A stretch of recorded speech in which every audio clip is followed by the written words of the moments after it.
From the moment Kourtney cradled her newborn son Rocky, the world watched a private battle unfold behind a familiar public face and what looked like another glossy family snapshot hidden earlier.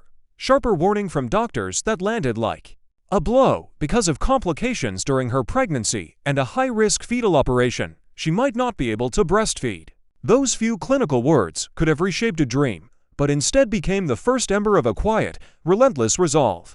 She had already endured a terrifying emergency surgery in utero and a fragile recovery that required strict rest and careful monitoring. So when medical experts outlined a difficult postpartum path, Kourtney treated the prognosis not as a verdict, but as a problem to meet with every available resource. In the days and nights after Rocky arrived, she sought lactation consultants, leaned into skin-to-skin contact, adjusted routines, and tried every evidence-based technique that experts used to encourage supply. And still there were moments of doubt, feeds that did not go smoothly, tearful nights when a clinical prediction echoed in the quiet, but persistence matters in motherhood and patience matters in healing. Slowly, the small signals began to appear: increasing supply, easier latches, the kind of private rhythm between mother and child that feels earned rather than given. And when she later shared images of feeding Rocky during World Breastfeeding Week, she wrote with gratitude and disbelief that she had prayed and never accepted that prognosis, a short testament that made the victory feel both humble and profound. That openness resonated because it was not celebrity theater. It was a real and familiar arc for many parents who have been told probably not, and then found help, time, and small changes that altered the outcome.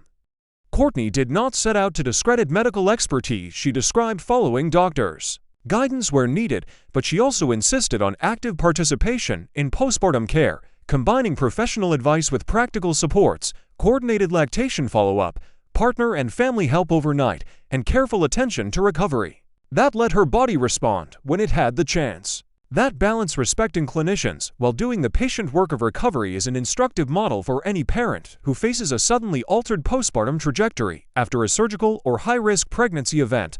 Her candor sparked broader conversations about postpartum systems of care, how quickly hospitals connect new parents to lactation consultants after interventions, how follow-up is scheduled after fetal procedures, and how emotional support is offered when a parent faces what feels like an early closed door. These are not abstract policy points, but practical fixes that change day-to-day outcomes for families.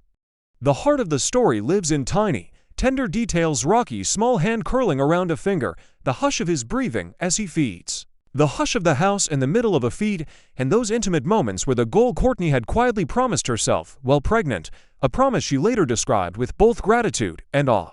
Her willingness to speak about fear, recovery, and incremental wins invited solidarity rather than spectacle. For parents who have been told no, who have felt shame or isolation, seeing a public figure name the struggle can be permission to seek help, to call a lactation specialist, to ask a partner for more hands at midnight, and to grieve an expectation while also honoring progress. Importantly, this is not a single story about one mother. It's a mirror for many different experiences. Some parents breastfeed easily, others need extensive support, and some discover that despite all efforts, an alternative feeding path is best for their family. None of those outcomes reduce the love and care being given, and that is a point Kourtney emphasized by telling her truth without haranguing others for different choices. The arc of her experience also highlights how social support matters. Partner involvement, family help, and access to professionals change real outcomes by creating opportunities for rest, for pumping and feeding schedules to be managed, and for emotional bandwidth to rebuild after medical trauma.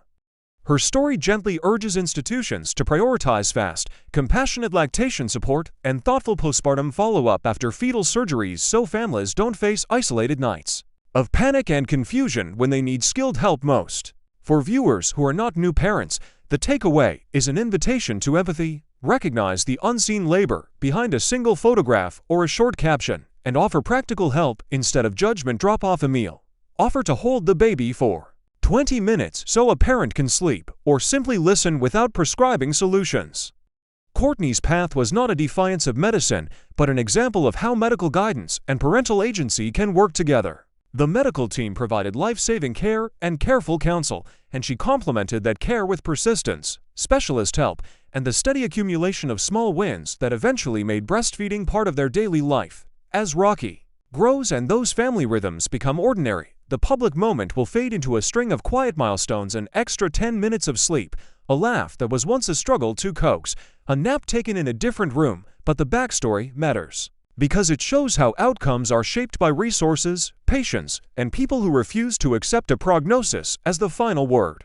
If there is a simple lesson in this, it is that resilience can come in the everyday, in the repeated phone calls to a consultant, in the midnight pumping sessions, in the small adjustments to diet and hydration, and in the emotional courage to acknowledge fear while continuing to try. Kourtney chose to share the vulnerability of being told she might not breastfeed, not to garner praise, but to normalize the uncertainty, so others might feel less alone, and that candidness has already nudged conversations about better postpartum care, the normalization of seeking help, and the private courage behind public images. For anyone listening who has faced similar doubts, her message is quiet and kind. Seek support, trust good clinical advice while advocating for the follow-up you need, and allow yourself both grief for lost expectations and celebration for the progress you make. The real victories are rarely headline-worthy.